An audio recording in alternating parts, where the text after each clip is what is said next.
Good afternoon. Welcome to today's webinar. My name is Joshua. I'm going to be your presenter today. I'd like to welcome you all. We're here to talk about emailing donation statements from Church Windows Donations module. There is a handout for today's webinar event. So if you expand the webinar control panel, go to the handouts section, you'll be able to find that PDF document there. That's the document that I'm using as the printed material for today's event. If I'm not mistaken, that document is also available on our Support Center page. If you're unable to print it or you forget it or what have you, let us know. We'll certainly be happy to point that to you or get that to you in an email. But you can get it from today's event too by going to the handouts page. Before we get started, click the little red arrow on the sidebar of your webinar control panel. It allows you to minimize that control panel, get it out of the way, or drag it off to your second desktop if you've got a dual monitor setup. It allows you to get the full visual effect of the presentation here today. We are recording today's event. We'll have that produced and out on our website here in the next day or two, if not sooner. It'll replace a video that we've got out there now from a version a couple years ago with regards to that, maybe last year, I don't remember. But we'll have the video out there for you to review later on here. If you have questions, please type those into the questions portion of the webinar control panel. I'll do my best to keep an eye on those and try to see what I can do to get those answered. If I do not answer them during the webinar event, I'll certainly stick around and be happy to answer those afterwards. I'll try my best, folks, to keep to the 20-minute time allotted for this, but this is a really beefy subject here today, and so we might go a little bit long. Again, you can always review the video later if you have an appointment or something you have to get off to and you can't stay for the entire event. Please keep the questions on topic, meaning about emailing our donation statements. There might be another webinar event at some point that's better suited to answering your other questions, or of course our support technicians are available and happy to answer any questions you have. Okay? 800-533-5227. So let's go ahead and dive in here. Again, it's only 4 pages on the documents, but there is an awful lot of material to cover with regards to that. So if we look at the document, the very first thing that it points out is it says, note right there, and the email function is not available for Canadian users, okay? I'm reminded of that whenever I do this topic. I don't honestly, folks, know why this isn't a feature which is unavailable for Canadian users, but it's simply not, okay? So if you're Canadian, you're in Canada, and you're wanting to email donation statements or donation receipts, I guess is what they call them up there, this webinar is not going to be helpful for you, okay? The next topic there on the next paragraph is donations statements can be emailed to folks that are either entered strictly in donations as what are called donations givers, or records or people that you have with email addresses that are in membership. So we're going to go right here in the middle of our donations home screen to the window called Manage Givers. So when we click on Manage Givers, we see here we've got a couple of folks here, Carolyn and Jack Ames. They have a D after their name. They're checked as donations givers. Those are rec folks that are set up in donations only and are not in our membership. Their email address can be set up over here. Notice here we've got Carolyn Ames at fo.com.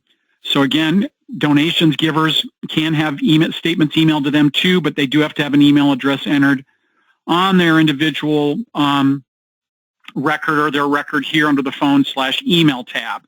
In membership, of course, we have to make sure that the individual in the membership module has an email address entered as well.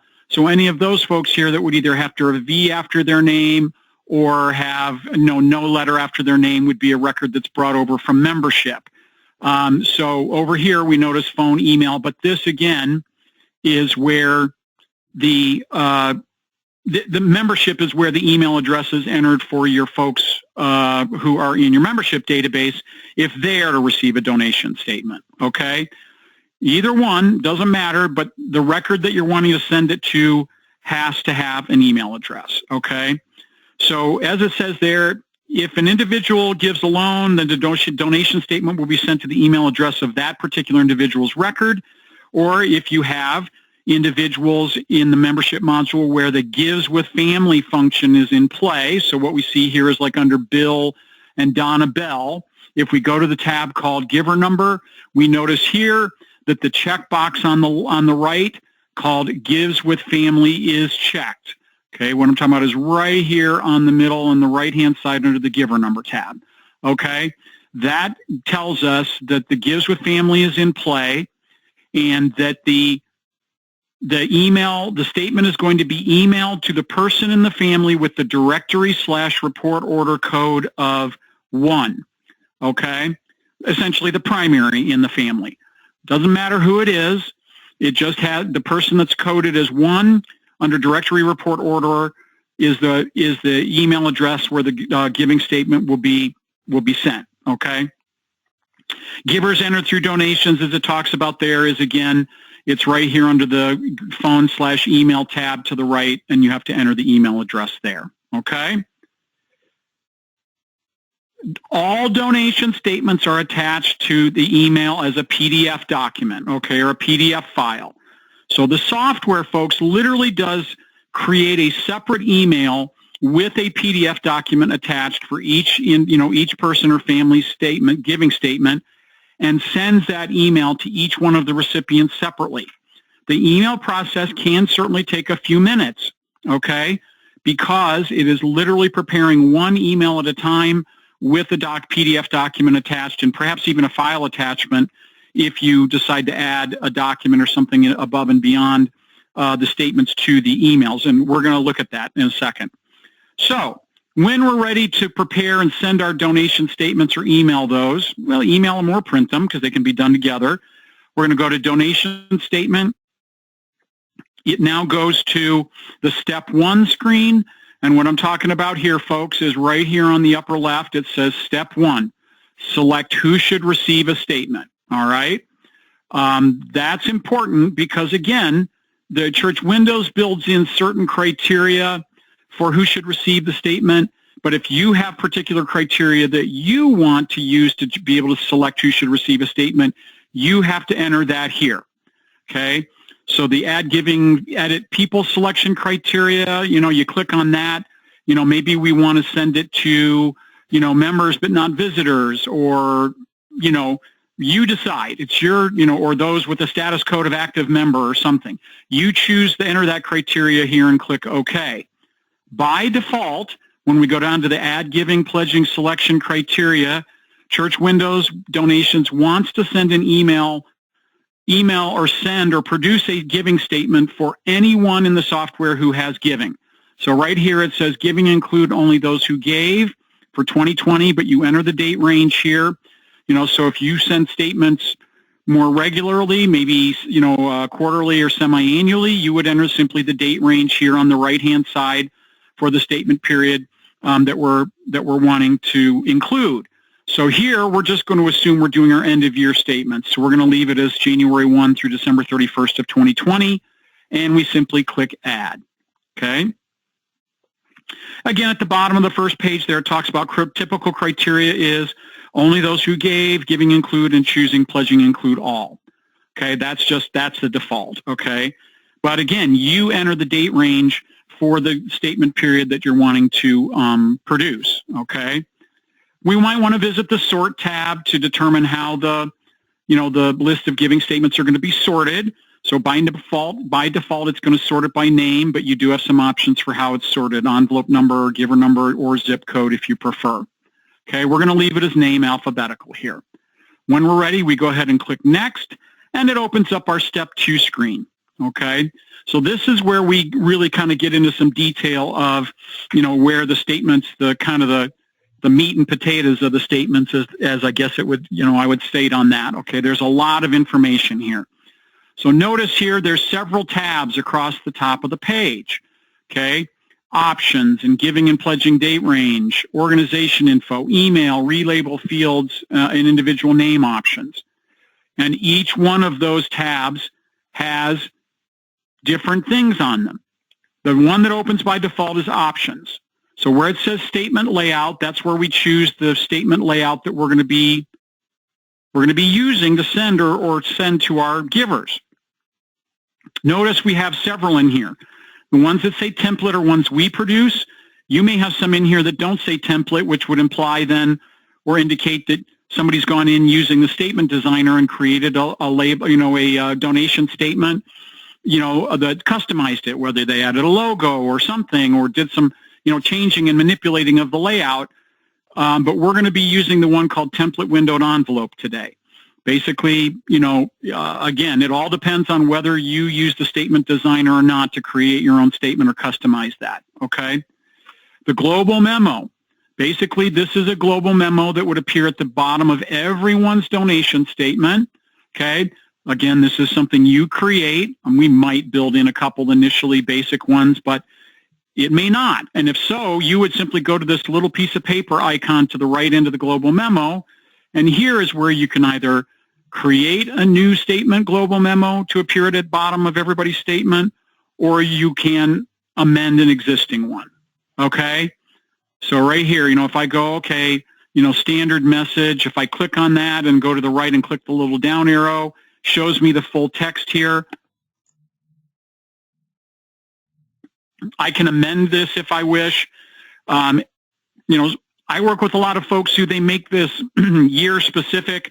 I typically encourage folks not to make it year or period specific because they don't necessarily have to represent a particular period of time, okay?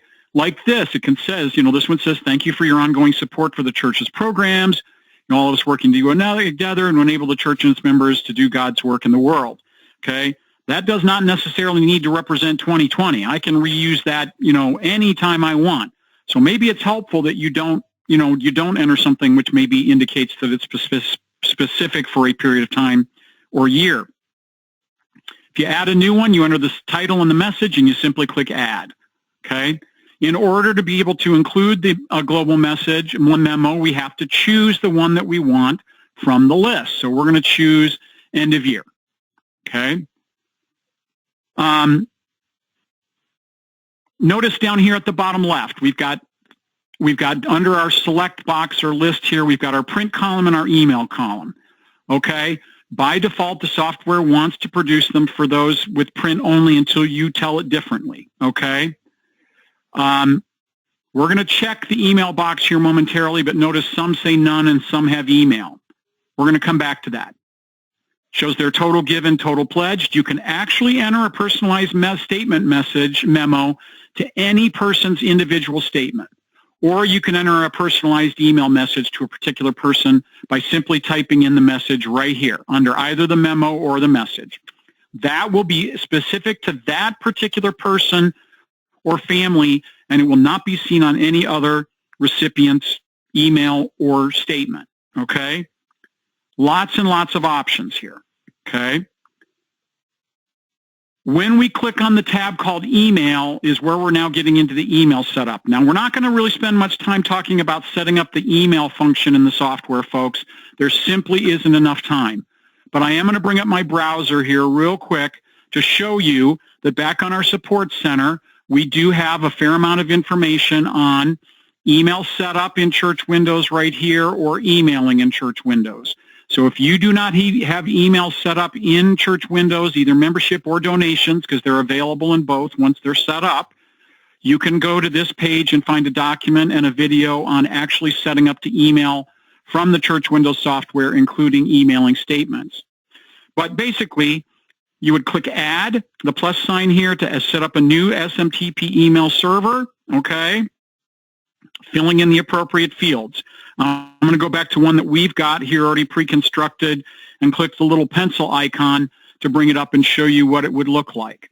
First of all, okay, so there's a lot of information here. One of the things I recommend is if you kind of click on each one of these little question marks, it does bring up a little bit of a help information that might indicate or offer some insight as to what you're needing in order to set up your SMTP email, okay? Two things here that are very, very important. Outgoing mail server must have a successful connection test. I go to my outgoing mail server, right here we see perform connection test. We're at the top of page 3 now, folks, okay? So basically here I am. I click the perform connection test. It should say connection test was successful.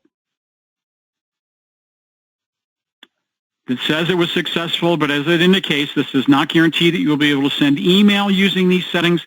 It just means that you've opened up a connection to the server. Okay, but we know we can now click OK through that. Again, if you're unsure about this, use the email pages on the website or contact our support for help with this. Once we've done that, we would enter the from email address, which frequently the from email address username are the one and the same. Okay. But then also we've got to do is send the test email successfully. So if I click on send test email, I would enter an email address here that I would have access to. We'll just enter mine here. And then when I click OK, it may take a second or two, but then it should say, you should receive an email at my email address here in a few minutes. If you do not, it maybe indicates your settings are incorrect. But now that this has been sent correctly, I can now click OK through my SMTP setup page, okay? Until you get those steps completed, you're not going to be able to save your settings, okay? The email, username, and password are the ones that are associated with that from email address, okay? Also, down the left side here, once we've chosen the email setting that we're going to be sending our emails from, our email SMTP server or email address, we also then have to create an email message. So that, again, similar to our global memo on our statement, is you have to go to the little paper icon here to the right, and here's your opening up, and it's telling you to enter an email subject line and a message. And again, you can save these, folks, okay? So, again, if you don't, you can change them, you can amend them, you can edit them, you can do virtually anything you want with them. But again, help yourself, make life easy. Don't, you can always delete them too, of course, if you want. But again, just, keep them simple, standard, or end of year. So we're going to just choose the one that we've created. But if I wanted to add a new one, again, I'd enter an email subject and a message, and I'd click add. But we're going to choose the one called end of year. And we're going to click OK. Well, that's already added, sorry. So now we're going to choose the one called end of year from the menu. A couple of other things here before we actually get into emailing them. We've only got a few more minutes left here before our time is up, okay? Right here, email sample donation statement. It's kind of like our testing email, but it also sends an email with an actual sample PD, statement attached. This is not required. Okay, unlike doing the successful connection test and sending the test email, an email sample donation statement is not required. But it doesn't hurt to send one, okay? So if I click on that, it opens it up and it asks me to enter again an email address where I want to send it to, and do I want to send an email message? And I do that, send that, and it hopefully sends it okay. This is probably one of the most important parts of the feature of the software here, this function, folks, is right here in the middle. It's called Set Default Email for Givers, okay? Why this is important is because, most of us have multiple email addresses, okay? We've got a home personal email, we've got a work email address, we may have another email address. So we've got to tell Church Windows which one of our email addresses in our membership database we want it to look for. Okay, so we click on Set Default Email for Givers, and then right down here, down the left-hand side, let me get out my highlighter again, Mass Assign Default Email Field from Membership Modules. So notice it says none here. Okay, so we've got to tell it which one of our email address fields we want it to find the email. So right here we see email address and other. Might even be one in here for you might have one that says work email. So we're going to choose the one that says email address, and it says change all membership givers who currently have no default email or none as their default email to email address. And of course the answer to that is yes. We choose that, we click save, and now we have names listed down the left side that have now available checkboxes for emailing folks. Okay? Okay. That set email, default email for givers is listed at the top of page 4. But assuming everything else at this point is looking good, if I'm going, okay, I can check some of these other things for that. But if I'm ready to now email and print and send my statements, and I now want to email for those that I've emailed for and print for those that I don't, I would simply go down to the bottom now and do uncheck print for all, uncheck email for all, and we now notice that on the left-hand side, print and email are both unchecked entirely for everybody. Then in the middle, we click on selected check email, change that from print to email, go immediately to the right and put a check mark in the check print if no email address, and then immediately down at the bottom, we're going to do check email for all. And now notice what it does. On the left-hand side, it puts a check mark in the print box for those that have none under email, and it only checks the email box for folks that have email addresses. So what it will now do is when I'm ready to email and send those, I click the print email statements. It'll then say, it'll send out each one of those email statements with their PDF documents attached, and then immediately once that's finished, after I viewed the email log, it will immediately print out all the rest of those folks who have the print box checked with no email address. So you can do one or the other or both. But frankly, folks, the system is smart enough that it will literally do this one right after the other. Okay? So, I can't send this, folks, because I don't have that many recipients and emails. These email addresses aren't real. But it will behave exactly as I'm describing. It will prompt you with, here's how many statements it wants to email. You click yes. It takes 5, 10 minutes, 15, depending on how many it emails. And then it'll immediately open up the preview of the report of the rest of them to print, physically print. Okay? So it talks about that, to email statements to people and print the statements for those. The rest of those are at the middle or the bottom, half of page 4 there. Okay? There are a few helpful notes there at the bottom of page 4 there. The only thing I'm going to say about that, folks, we're running a little long here as indicated, is Church Windows is just part of the equation. If there are other issues you're having with emailing or sending statements, the problem may not necessarily be with Church Windows. SMTP email providers, Gmail or Yahoo or other SMTP mail server hosts have other security settings that Church Windows has no control over, and you may need to contact that SMTP email host provider to find out more information about what restrictions or limitations they have. Church Windows is not they're only one hand in the handshake, folks, okay? So, again, problems that occur are not necessarily directly related to Church Windows, okay? So we have to kind of keep that in mind. You may have to make some changes or have to rethink how statements or emails are sent from Church Windows when that time occurs.